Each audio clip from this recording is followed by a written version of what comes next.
Please watch part 1 of this video as it deals with everything I make from AdSense. This video only deals with other forms of income, from Amazon to Amazon affiliate accounts to sponsorships. But in case you don't want to watch it, here's what you missed. There's a huge disconnect as far as the reality of how much you can make. So let's get right into it. I'll show you exactly what I make. So I made almost $50,000. All right, looks like there's only one thing left to do here.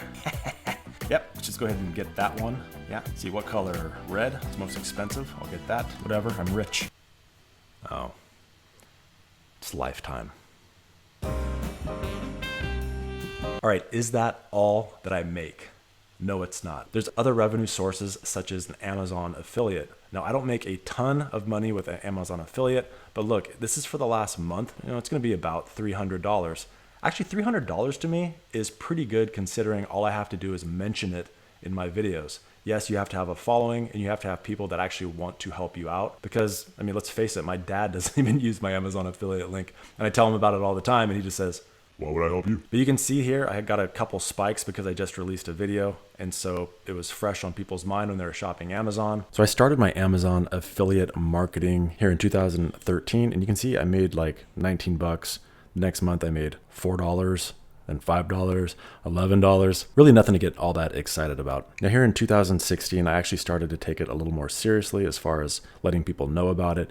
And you can see it started to jump up a little more significantly. Here's December of 2016, almost made 100 bucks. And in January, 213, and then we're kind of steadily in the 100s. And though it's pretty inconsistent, anywhere like currently, like this is the last year, 500, 400, 300, 300, 500, 200, you never really know. It's kind of in that 2 to 500 range, really depending on how many videos I put out and how much I promote that affiliate link. Now, another source of income for me that comes basically directly from YouTube is I sell a product on Amazon. It has to do with the content that I typically make. I typically make content on the treatment of sleep apnea, sleep disorders, things like that, do-it-yourself topics. One of these is that people have dirty masks, they need it clean, so I sell a product on Amazon that addresses this problem. So me advertising this on my channel, I get a highly focused group of people that this product is actually targeting. Now, I didn't set out like I'm gonna create this product in YouTube and pimp it out all over YouTube and try to increase my sales.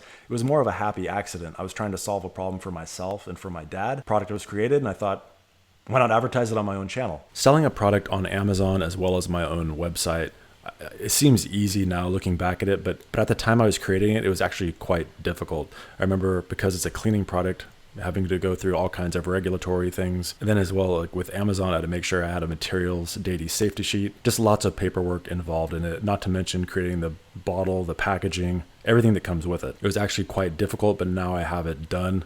It semi-runs itself. Now, one thing I would definitely advise is looking at whether you have Amazon fulfill these orders or if you're going to fulfill them your own. Amazon has several tools to see if you want to fill them yourself. I found that my single bottles of my mask cleaning spray, it actually came out better to ship them in to them, even though, look, they take a huge cut out of it. They take $5.43 out of the almost $13 I charge. Now, to me, I found that that was actually well worth the money if I were to ship it on my own, and then just the time and expense of all the packing for one bottle. Now, on that same note, I found that if I were to sell packs of 3, that if I fulfill them, it makes more sense than to have them fulfill them. So they have a lot of tools that really help you out to know whether it's useful to use the fulfillment by Amazon or whether to fulfill the selling of your products on your own. So selling my own product on Amazon has actually been quite lucrative for me. And I say lucrative, I mean, it adds a little bit more to my total monthly income. So when I first started, obviously it was very low, but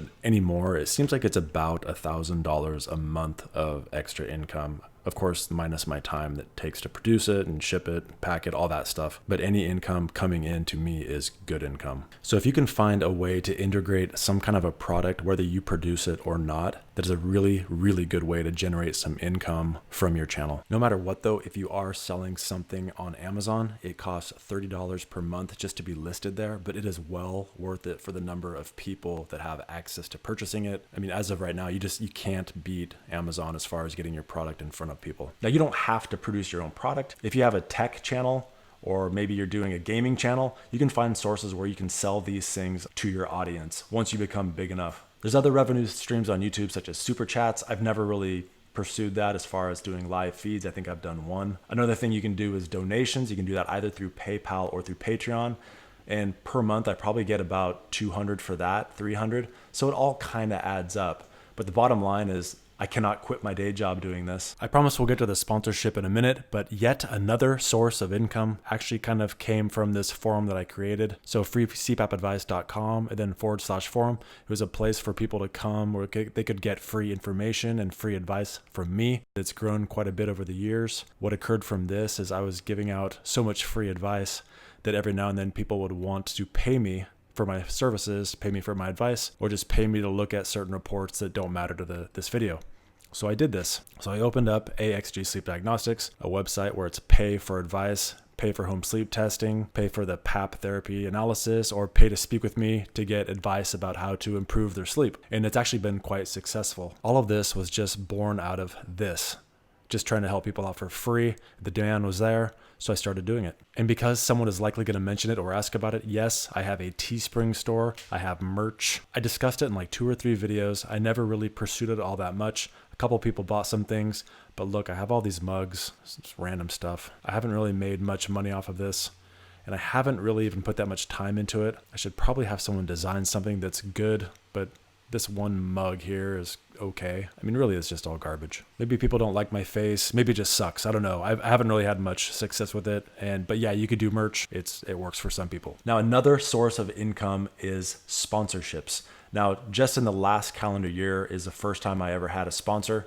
And by sponsor, I mean it's someone that's going to pay you to just basically embed an advertisement in your content. Now, this was the first time for the company that I do this for. It was the first time for me. So we were really trying to feel each other out as far as what was a fair rate. So we came up with a custom URL so they could kind of track, and I could track how many people were coming from YouTube. They could see the sales attributed to this. And then through this, we backed into a fair value per person that's being sent there. Look, I really have no great advice for what you should set up if you ever have a sponsor. The one thing I can say is for me, it had to be a very ethical relationship. I didn't want them to have control over my content. For me, the whole point of my channel, it has to be very honest. People have to know that what I'm saying, I actually believe. And for me, this is more important than anything else. I mean, you can see I spent 11 years on my channel. I'm not going to blow it up over making a few bucks. It's not going to happen. So prior to accepting this company on as a sponsor, I vetted them for probably 4 to 5 months. And they've always been really great working with me, really fair. So I can only imagine that that's kind of the culture that they have at their company.